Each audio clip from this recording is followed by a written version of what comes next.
work here at the Bindigan Gallery, and I work with Indigenous artists from all over Turtle Island. We've just in the last few years have over 30 First Nations artists.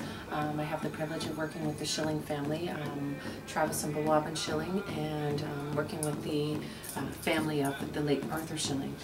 Some of the works that have been produced through the Schilling family are just so amazing, and they really touch my heart. And I have one of his pieces at home, and we really support the Schillings. Their local family from Rama First Nation, and their artwork is exquisite. I have the privilege also have been spending my life in ceremonies most of my life, and I know the importance of our medicines and our elders. And one of the elders who has been one of my teachers for many years is Duke Redbird. And Duke Redbird is the elder and mentor here for the Bindigan Gallery. And I also have the privilege of working with his son J. Bell Redbird and Helena Stepivra. That's Duke's son, and J. Bell Redbird. We just finished an exhibition of his work at South Lake Hospital Gallery, and we showcase his work here as well. I picked up several new artists just in the last year. Star Otter Art Nickig, which is Paul Wilkinson, I believe, Williamson, sorry, I'm used to the native names. Star Otter Art, he's a young gentleman who lives in Midland area, I believe part of that residential school era. He has just located his Anishinaabe family up near Wiki. So I think with a lot of the artwork that we bring in here, there's a lot of healing that's going on in our communities right now, and for me that's conveyed through the artwork that we're bringing in here. I've just secured another artist from Michigan, St. Ignace, Daryl Brown. He's a political activist, teacher and educator, sun dancer, spiritual leader, a great friend to me, and we're just so happy to have his work here coming from the U.S. We're showcasing his work. And also just recently I'm working with a new show that we're starting for next summer called Ogichitagwe, which is our warrior women. Summer Faith Garcia is a photographer, cosmetologist, costume designer, and she created these wonderful pieces behind me. She's from Walpole Island First Nation, and she's worked with the beautiful, stunning women from that community to create these works. We'll be showcasing her work along with, we also have Joanne Argue. She's a carver out of the Peterborough area. And we're working with Cree native Jackie Travers, who does some beautiful, phenomenal artwork portraying women in such a magnificent way. So Ogichitagwe is the program that or the exhibition that we're working on for summer of 2014. Again, we're working with so many different artists. Bert Crowfoot, he is a national photographer for AMSA. He is the CEO of AMSA, which is Aboriginal Multimedia Society, and this particular piece is in respect to residential schools and the legacy and the intergenerational effects that all of our people are going through in our communities. As the Aboriginal Arts Coordinator for the gallery, I'm here to promote the art, to work with the art, but as I said, the art is about healing, so I do a lot of stuff in community, working with our youth, nurturing them in our traditional teachings and our ways, our seven grandfather teachings, and I see that in a lot of the work that's conveyed by some of our artists. Again, that healing really needs to happen in our communities, and we really need to nurture the young ones to grow up in that magnificent culture that we call Anishinaabe and all of our native nations. This one here is Leslie Kachina McHugh. She's from Curve Lake First Nation. She's the Executive Director of ANDPBA, which is the Association for the Native Development and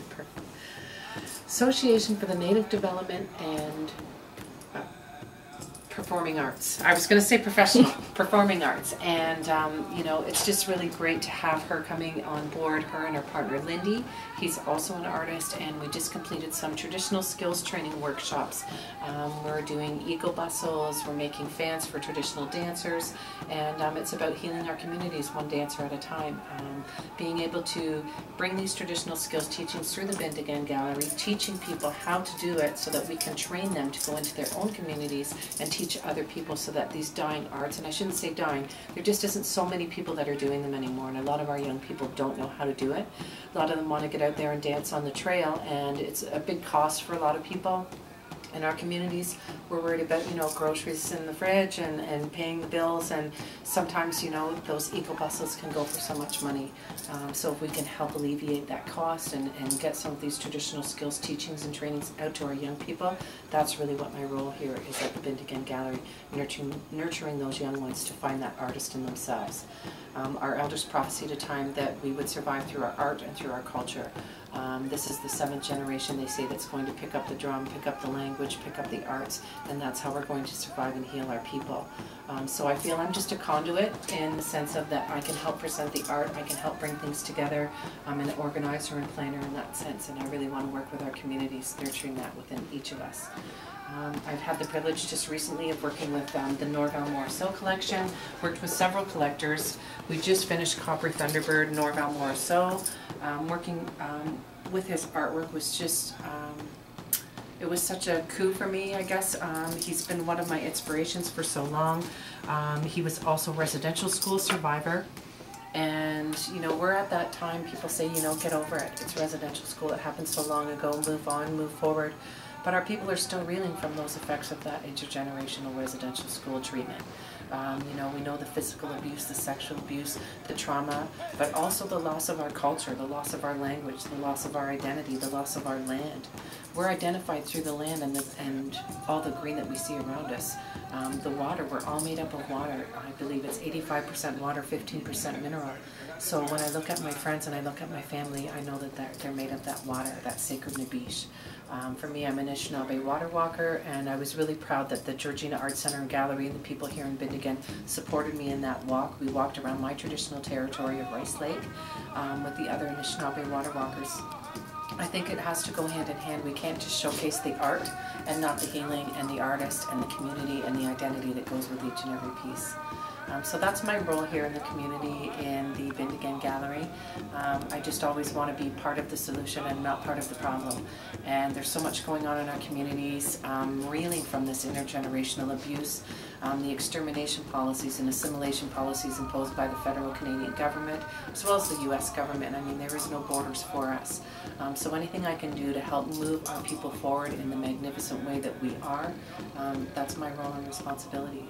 As a Anishinaabe, as a mother and life giver, as a worker in our communities, as a healer, showcasing the art and the healing that comes with that. I have a really strong heart in, you know, presenting this artwork and what I'm doing, and if I can help, you know, one artist or one child find that artist within himself, then that's my role here in the Bindigan Gallery. So, Chimikwai.